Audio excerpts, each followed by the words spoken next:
Je pense que le juriste d'entreprise aujourd'hui est au cœur d'une révolution qui est une révolution industrielle, qui est une révolution sociale, une révolution dans la gouvernance des entreprises et qui est au cœur d'une révolution digitale. Cela veut dire quoi? Cela veut dire que le juriste d'entreprise doit à la fois être un expert, doit à la fois être quelqu'un qui a une très grande compétence technique, mais au-delà de ça, il doit avoir acquis un certain nombre de compétences qui sont de l'ordre plutôt de ce que l'on appelle aujourd'hui de la soft skill, donc de la compétence humaine, de la capacité à une émotion, à une intelligence émotionnelle, une intelligence sensible, et aussi à une connaissance digitale qui, elle, est en dehors de son spectre habituel pour pouvoir faire adapter et pouvoir faire évoluer la manière dont il travaille. Je crois qu'aujourd'hui, on a une chance formidable, c'est que nous avons en France des études et une formation initiale qui est de très haut niveau. Donc globalement, nous voyons arriver sur le marché des personnes avec des niveaux de compétences techniques ou en tout cas d'érudition technique très élevés.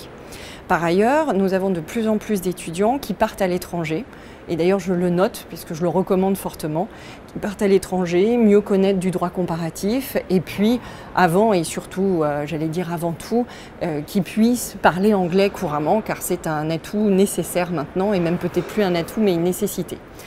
Et alors que va-t-on faire au-delà de ça? C'est qu'on va rechercher des personnalités.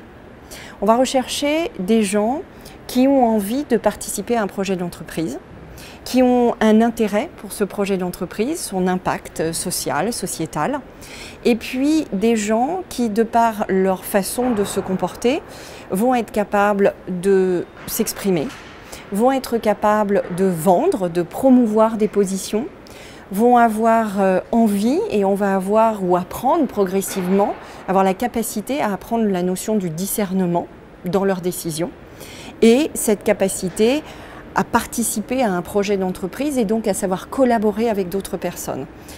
Aujourd'hui, plus que jamais, on va demander à ces personnes de ne pas être simplement un expert, un technicien, mais d'être aussi quelqu'un qui sait s'intégrer dans un ensemble d'autres métiers et de pouvoir converser avec les autres métiers de l'entreprise pour pouvoir aboutir à une proposition globale. Aujourd'hui, être un juriste d'entreprise, c'est quelque chose de très passionnant et c'est à la fois quelque chose qui est ce que les Anglais diraient très demanding, très exigeant. Pourquoi? Parce que vous devez lier cette compétence technique à votre capacité à comprendre le langage des autres métiers qui s'exercent dans l'entreprise. Pendant longtemps, en tout cas en France et dans un certain nombre de pays latins, le juriste était un conseil, un homme ou une femme spécifique, souvent auprès du président, d'une direction générale, pour apporter une expertise particulière, un peu cet homme ou cette femme de confiance, et qui exerçait quelque part un peu en parallèle, un petit peu en complément. Aujourd'hui, c'est quelqu'un qui est directement au sein de la stratégie, qui est directement au sein d'un comité exécutif et à qui on demande de participer, non pas simplement dans son domaine, mais au travers de son expertise, de pouvoir contribuer à la stratégie globale de l'entreprise. Il doit en effet, ou elle doit en effet rester sur sa compétence pour pouvoir apporter quelque chose de particulier et de supplémentaire ou de complémentaire, mais il doit être en mesure en même temps de contribuer à la vision globale. C'est aujourd'hui, quand je dis très exigeant, c'est que ça nécessite véritablement d'avoir une grande capacité au discernement. La révolution numérique, on en parle depuis quelques années. Déjà, il faut savoir que les entreprises elles-mêmes sont entrées dans cette révolution numérique il y a maintenant, j'allais dire globalement, une grosse dizaine d'années, avec certaines qui ont déjà plus de l'avance, parce qu'elles étaient naturellement enclins à rentrer dans ce sujet, et puis d'autres, parfois des grosses entreprises, peut-être plus industrielles, ou qui avaient une distance un peu plus longue à parcourir pour y arriver, sont un peu plus récentes. Mais globalement, cette transformation digitale, on en parle maintenant depuis un petit bout de temps. La direction juridique n'y échappe pas. Alors, qu'est-ce que ça veut dire? Est-ce que demain tous les juristes doivent savoir coder? Est-ce que demain tous les juristes doivent être du pro du digital? Quelque part, je dirais en partie oui. C'est-à-dire que les impacts de cette transformation digitale sont d'abord quelque chose qui ne doit pas faire peur. C'est juste que comme toute transformation, évidemment, elle change les métiers, elle change les approches, donc elle peut être un peu inquiétante pour certains métiers qui soit se voient changer, voire un peu disparaître. Aujourd'hui, ce que j'en vois, je dirais plusieurs choses. La première chose, c'est que les outils numériques, il y en a pas mal sur le marché et que l'on continue à les découvrir, à essayer de mieux les comprendre, à les tester, qu'ils sont eux-mêmes en perpétuelle évolution et qu'eux-mêmes vont très très vite pour apporter une valeur ajoutée de plus en plus forte et que l'on ne connaissait pas il y a 3-4 ans. Auparavant, il y avait une transformation digitale, j'allais dire un peu classique en 4.0 et aujourd'hui on parle de l'intelligence artificielle qui elle-même est capable d'auto-générer une intelligence propre. Seconde chose, lorsque l'on fait un recrutement aujourd'hui, on se dit qu'il y a peut-être des tâches qui sont de l'ordre plus standard, de l'ordre un peu plus répétitive, de l'ordre plus volumétrique, un peu plus administrative, que l'on va peut-être pouvoir dédier à des outils digitalisés. Pour autant, il faut des gens qui sachent mettre en œuvre ces outils, les lire, qualifier les réponses, les expliquer et les exploiter. Donc là, vous allez avoir besoin, et vous commencez d'ores et déjà à avoir besoin de personnes qui ont une compétence juridique et qui à la fois savent incrémenter ces compétences et ces éléments et ces critères pour aller chercher l'information ou pour créer l'information comme ils le souhaitent, puis la lire et l'exploiter. Et puis, vous allez avoir du coup des activités qui vont demander de plus en plus de valeur ajoutée, de compétences, parce que toutes les autres auront été déléguées, j'allais dire, à des outils, eux, plus techniques. Je donne un exemple concret. Un très jeune juriste qui va rentrer en entreprise, on aurait pu dans le temps lui faire beaucoup d'accords de confidentialité les uns derrière les autres, ou lui faire ce que l'on appelle des data rooms, donc des recherches en grand volume pour des activités par exemple de fusion-acquisition ou de conformité. Aujourd'hui, on va avoir tendance à utiliser des outils parce que le nombre de documents à regarder est absolument gigantesque et à la fois, on va avoir besoin de sa compétence pour étudier les résultats, pour qualifier les résultats et pour mieux les comprendre. Donc, il va changer finalement son approche et sa manière d'apprendre. J'ai tendance à dire que l'on va perdre en répétition et peut-être en travaux un peu administratifs et qu'on va demander à l'humain d'être de plus en plus pertinent.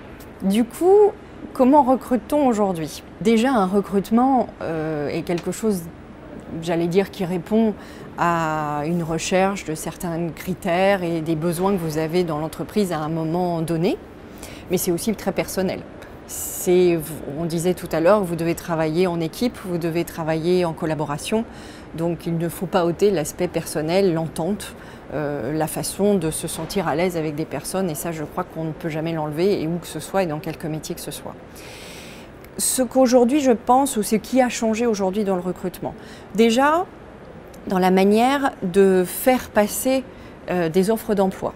Aujourd'hui, la manière de communiquer des offres d'emploi est très très diverse. Vous avez évidemment les sociétés de recrutement, vous avez tous les outils de réseau digitaux par lesquels vous pouvez passer.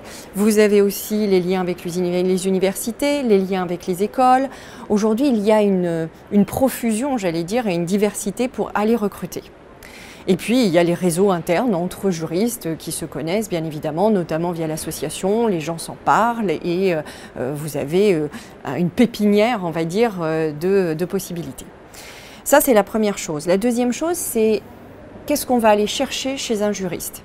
Évidemment, on va aller chercher une technicité. Aujourd'hui, comme je le disais, souvent nous avons des juristes qui sont plutôt très qualifiés. J'allais pas dire trop qualifiés, mais souvent très très qualifiés. Il y a deux choses parfois qui vont être un peu différenciantes. La première chose, c'est s'assurer que ça soit quelqu'un de quasiment bilingue. Je regrette qu'aujourd'hui, nous n'ayons pas encore assez d'étudiants qui sortent de l'université bilingues. Et je rappelle que c'est une nécessité absolue, même si vous voulez travailler dans des petites entreprises qui ne sont pas totalement internationales, arrivera un moment où ce besoin existera. Donc la première chose, ça serait, j'allais dire, le bilingue anglais. La deuxième chose, ça sera vos stages ou votre démonstration que vous avez déjà essayé de travailler ou vous avez déjà un peu été dans un univers professionnel. Je sais qu'il est difficile et je rencontre beaucoup d'étudiants qui me disent combien il est compliqué d'avoir un stage quand on est encore qu'en deuxième, troisième, quatrième année et que souvent les stages n'arrivent que lorsque vous êtes en école du barreau ou en toute dernière année de Master 2. C'est vrai. Pour autant, je pense que les entreprises essayent de s'améliorer et par ailleurs, il existe de plus en plus d'études initiales qui sont faites en mode d'alternance. Pour ma part, je promeut beaucoup ce mode-là parce que je pense que c'est une manière pour déjà mettre le pied à l'étrier et comprendre comment une entreprise fonctionne et se donner déjà des premiers atouts. Donc je pense qu'il y a cette partie sur laquelle nous sommes plus regardants qu'auparavant. Et donc je recommanderais à des étudiants de plutôt tenter de faire plein de stages ou d'avoir plein d'opportunités professionnelles plutôt quelque part de ne prendre que des vacances après leurs études l'été. Et puis enfin, la troisième chose, c'est qu'on va chercher des caractères. On va chercher des gens qui ont envie, des gens positifs, des gens qui ont envie d'apprendre et des gens qui savent apprendre. Je crois qu'il est très important aujourd'hui, au-delà d'une technicité dans laquelle vous ne serez jamais le meilleur ou vous n'aurez pas la technicité de demain, c'est de savoir apprendre à apprendre, de savoir apprendre à chercher. Parce que dans notre métier, c'est important de chercher de l'information, de la compiler, de la comprendre, de la qualifier. Donc apprendre à comprendre, j'allais dire, et puis ceux qui aussi ont la volonté d'apprendre à s'exprimer. Souvent, en étant passé par certaines écoles et autres, on a eu certaines expériences, mais parfois, ce sont des jeunes étudiants qui ne sont pas encore en mesure de présenter des choses de manière synthétique et simple. C'est notre rôle aussi de leur apprendre, et j'espère aussi l'université maintenant, mais de leur apprendre qu'il faut savoir convaincre. Et convaincre ne veut pas dire que vous avez raison à tout prix. Convaincre veut dire que vous devez pouvoir exposer à vos clients internes, de manière simple, vos propos. Tout ça ne doit pas relever d'un jargon technique, mais vous devez vulgariser les choses pour faire comprendre de manière rapide à quelqu'un quels sont les enjeux juridiques qui sont en jeu, j'allais dire, dans la situation. Donc on va regarder des personnes qui nous semblent avoir envie et qui nous semblent avoir cette appétence à apprendre et cette appétence à se développer et cette espèce de compétence personnelle à s'intéresser, à savoir parler, à savoir s'exprimer, à savoir synthétiser et tout simplement à aimer ce qu'ils savent faire et à aimer ce métier. Je crois que la beauté, quelque part, du XXIe siècle, c'est que les juristes d'entreprise vont être encore plus intéressants, quelque part, et vont avoir encore plus envie, normalement, de faire ce métier. Ce métier va devenir encore plus attractif. Pourquoi ? Parce que ce métier ne peut pas et ne doit pas être un métier de l'ombre. C'est un métier dans lequel il y a une exposition. Et une exposition, c'est-à-dire une prise de risque, du courage, je disais un discernement et une capacité à comprendre les différents enjeux de l'entreprise dont le droit est une manière d'évaluer les possibilités et de mettre en œuvre une solution. Être juriste d'entreprise aujourd'hui, demain, à compter de maintenant, c'est quelque chose qui va permettre d'influencer la société civile, la manière de se comporter. C'est quelque chose qui fait partie de la manière dont une entreprise va se développer à l'international, dont elle va gagner du terrain. C'est participer à la compétitivité de votre entreprise. C'est participer quelque part à la compétitivité de votre pays, sans être chauviniste. Quelque part, c'est la représentation aussi d'un cadre de loi, d'une opportunité et d'une façon législative de présenter vos opportunités juridiques.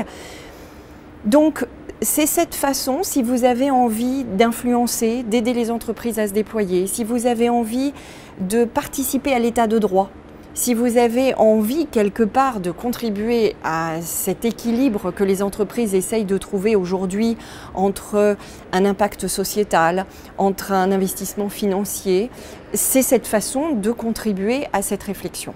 Donc je crois que demain, être juriste d'entreprise sera encore plus attrayant. Maintenant, je le dis clairement, je pense que ça sera encore plus difficile. Je pense que, contrairement à ce que l'on a pu penser certaines années, ce sera de moins en moins segmenté en termes d'expertise.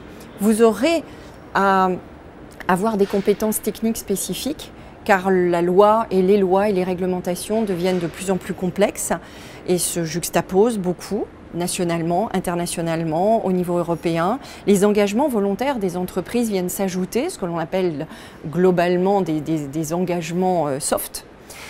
Donc vous aurez à assimiler tout ceci, c'est évident, mais ce sera quelque part encore plus complexe parce que vous devez digérer tout ça et à la fois le digérer dans le cadre de la compréhension d'une stratégie d'entreprise. Donc oui, ça sera plus complexe et à la fois peut-être que c'est beaucoup plus motivant, ça donne beaucoup plus envie.